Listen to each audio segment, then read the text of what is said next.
Bienvenue à tous ce soir, à notre mercredi soir, pour partager ensemble la parole de Dieu. Vous tous qui vous joignez à nous, bienvenue dans la parole. Mon texte ce soir vient de Deutéronome, chapitre 6, verset 4. Écoute Israël, le Seigneur, notre Dieu, le Seigneur est un. Tu aimeras le Seigneur ton Dieu de tout ton cœur, de toute ton âme et de toute ta force. Ce texte est devenu une prière pour les Juifs du monde entier. On va prêter attention ce soir à certains mots hébreux. On va apprendre un petit peu de mots hébreux pour approfondir notre texte et puis que ça nous apporte un sens plus profond. Le premier mot, par exemple, ça dit « écoute ». C'est le mot « shema ». Et puis c'est de là que cette prière-là a été appelée. Ça veut dire « écoute ». C'est plus que entendre. Vous savez, à la maison, vous allez vous reconnaître peut-être, votre épouse vous parle, mais votre esprit est ailleurs. Tu entends la voix, mais tu ne réagis pas, tu n'entends pas vraiment ce qui t'est dit, j'ai pas saisi. Quand votre enfant joue à l'ordi et tu veux avoir son attention, tu lui parles, mais il n'a rien compris de ce que tu lui as dit. En chinois, on a une expression, je vais vous l'expliquer, c'est tout à fait simple. Ça dit « ting bu dong ». Ça veut dire « ting », c'est entendre, « bu », c'est la négation, et « dong », c'est comprendre. Entendre, pas comprendre. Donc, j'ai pas compris. Mais ici, Dieu veut qu'on fasse plus que écouter. Comme dans les psaumes, souvent, on fait appel à Dieu pour de l'aide. On veut qu'il nous écoute, qu'il écoute notre prière. Psaume 27, verset 7, « Éternel, shema ma voix ». Ça veut dire qu'on s'attend, quand on dit ça, « écoute ma voix », on veut que l'Éternel réagisse et qu'il nous aide, qu'il fasse quelque chose pour nous. Et Dieu nous demande maintenant la même chose. Il nous dit « si vous me shema », et si vous gardez mon alliance, vous serez pour moi un peuple précieux parmi tous les peuples. Et c'est une merveilleuse promesse. Exode chapitre 19, verset 5. Si vous me shema. Et c'est ici répété 2 fois. Donc, on insiste, Dieu veut dire, si vous me shema, alors vous allez être mon peuple précieux, mon trésor précieux.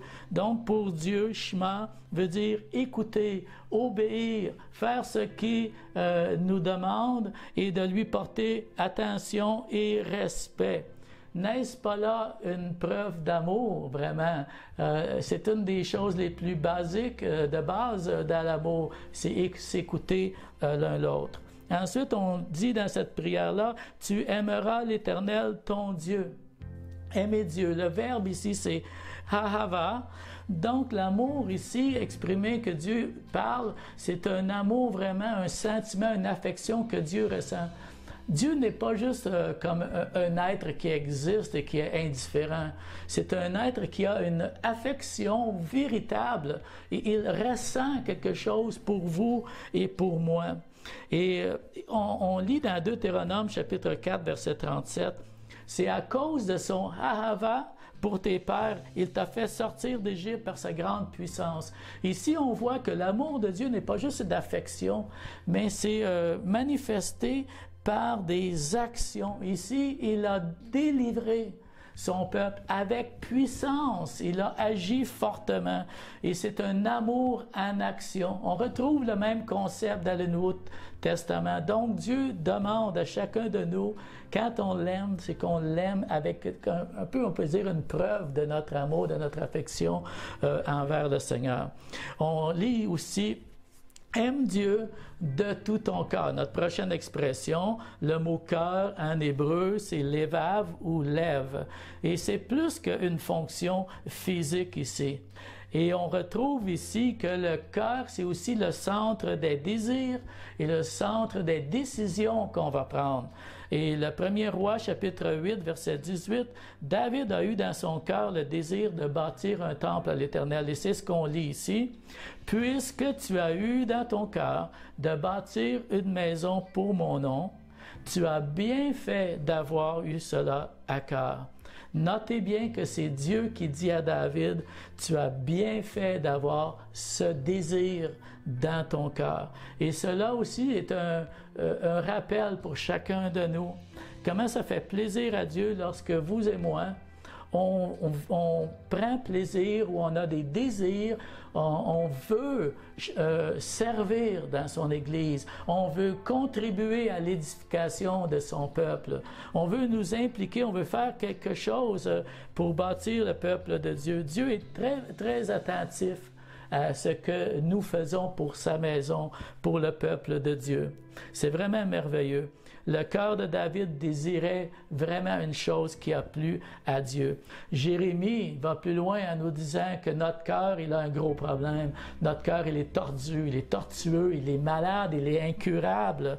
Donc, on a besoin d'une guérison, on a besoin d'une opération. C'est comme une crise cardiaque spirituelle.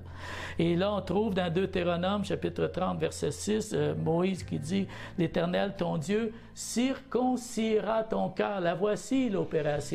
Mais il faut qu'elle soit faite de la main de Dieu. L'Éternel circoncira ton cœur et le cœur de ta postérité, et tu aimeras l'Éternel ton Dieu.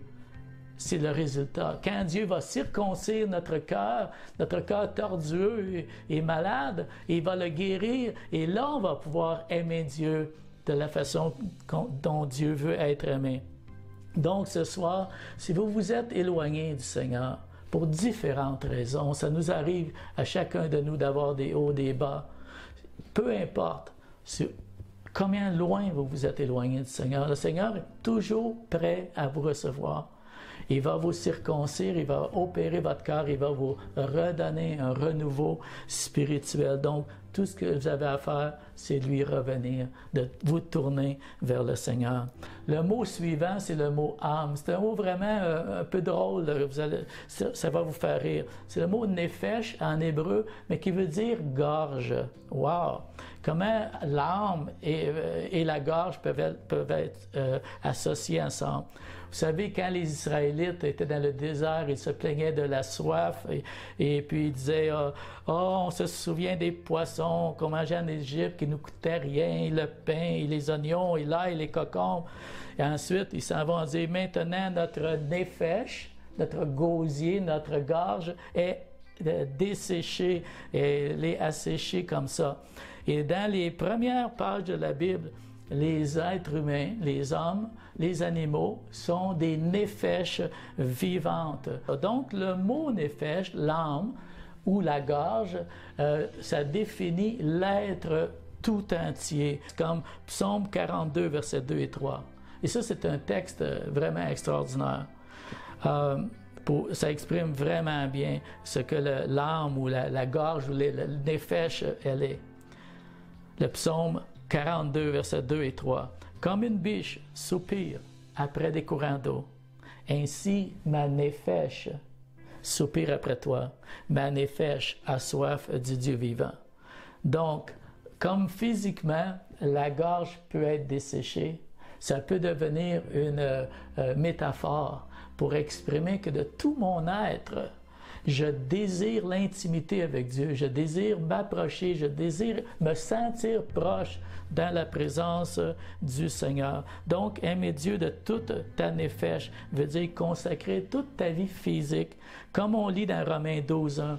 Offrez vos corps comme un sacrifice vivant à Dieu, ce qui sera un culte raisonnable. C'est ça, aimer le Seigneur de toute notre âme en lui. Notre âme, c'est notre corps, c'est notre vie, c'est notre être, et on offre au Seigneur. Et le dernier mot avec lequel on termine ce soir, c'est de toute ta force. C'est un mot aussi extraordinaire. C'est le mot « méod ». Mais le plus drôle dans ça, c'est que ça n'a pas rapport avec la force. C'est pas le mot « force » physique. C'est un adverbe qui veut dire très ou beaucoup, et ça revient 300 fois dans les textes bibliques. C'est un adverbe qui renforce d'autres mots. Je vous donne un exemple. Dans l'histoire de Caïn et Abel, Caïn était méod en colère quand il a tué son frère. C'est vraiment un mot qui intensifient les autres mots jusqu'à leur capacité maximale. Et c'est ça le mot force ici, de toute ta force et de le maximum de tes capacités que tu aimeras le Seigneur. Quand les espions sont allés dans la terre promise, et là, on répète le mot Méhad, Méhad 2 fois pour intensifier encore plus. Caleb et Josué ont dit, le pays que nous avons parcouru pour l'explorer est un pays Méhad, Méhad bon, super bon, c'était le pays dans ce temps-là. Donc, ce n'est pas une force physique, mais c'est le très beaucoup qui est exprimé par ce mot-là. Et aimer Dieu de tout mon Méhad, ça signifie consacrer toutes mes possibilités, mes opportunités, mes capacités dont je dispose pour honorer Dieu et aimer mon prochain comme moi-même. Et ça, dans certaines Bibles, c'est traduit par le mot puissance. Dans d'autres Bibles, c'est traduit par le mot richesse. Donc, encore une fois, il n'y a pas de limite avec le mot Méhad. Quand on dit à toutes les forces, c'est de tout ce qui vous tombe sur la main, tous vos talents, vos opportunités, tout au max, votre richesse, votre portefeuille, vos dîmes, vos offrandes, supporter l'œuvre de Dieu, c'est une façon d'aimer Dieu, supporter la mission et tout ça. Donc, ce terme-là nous indique qu'il n'y a pas de limitation dans les possibilités d'exprimer notre amour. C'est une invitation ce soir que je vous donne dans ce texte à aimer Dieu au maximum de toutes vos capacités. Et c'est ça le sens de ce texte biblique. Avant d'écouter un chant ce soir, on veut prier et on veut se redonner au Seigneur ce soir. Et je souhaite que vous puissiez, comme une biche, avoir une gorge desséchée d'amour pour le Seigneur. Comment écoutez-vous le Seigneur? Comment sont vos dévotions, vos temps de lecture biblique? Comment aimes-tu le Seigneur? Comment peux-tu l'aimer mieux, plus profondément? Comment peux-tu l'aimer de cette façon, le Seigneur, ce soir? Avec toute ta puissance physique, avec toute ta richesse, tout ce qui t'appartient et de toutes tes capacités mentales, ton imagination. Et ce soir, si tu t'es éloigné du Seigneur, hey, il t'attend ce soir. Reviens, il va circoncire ton cœur. Il va te donner un cœur nouveau, un cœur pur, et tu vas pouvoir l'aimer de nouveau. Tu n'as qu'à revenir, tu n'as qu'à lui exprimer ce soir. Père Céleste, merci que tu nous appelles ce soir à t'aimer et tu nous enseignes par ce texte comment le faire. Merci Seigneur, aide-nous de mettre en pratique ce merveilleux texte et de t'aimer de tout notre cœur, de toute notre âme et de toutes nos forces, au max des max. Dans le nom de Jésus.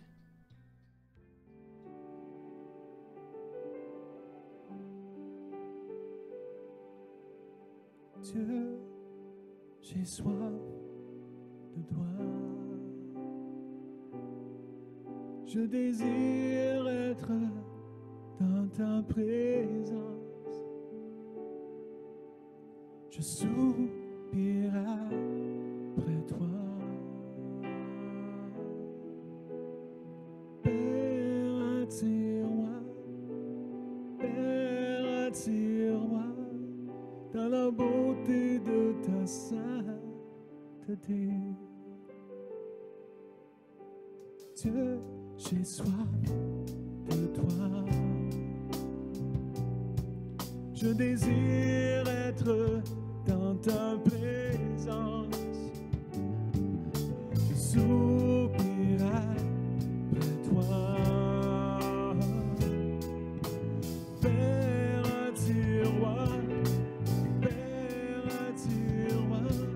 Dans la beauté de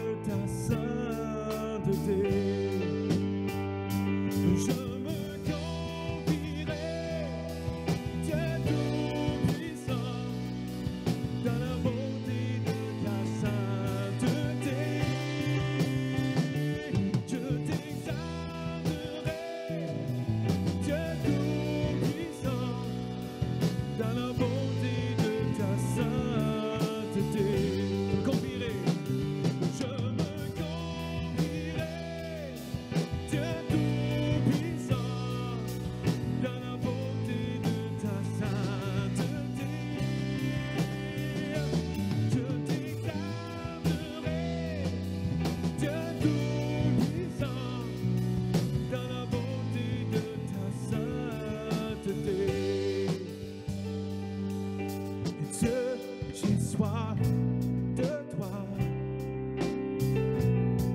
Je désire être dans ta présence.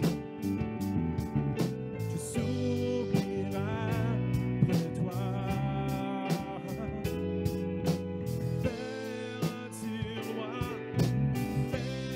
Attire-moi dans la beauté de ta sainteté. Je me confierai, Dieu Tout-Puissant, dans la beauté de ta sainteté. Je t'exalterai, Dieu Tout-Puissant, dans la beauté de ta sainteté. Me confierai, je me confierai, Dieu Tout-Puissant, dans la beauté de ta sainteté. Je t'exalterai, Dieu Tout-Puissant, dans la beauté de ta sainteté. Dans la beauté de ta sainteté. Alléluia. Dans la beauté de ta sainteté.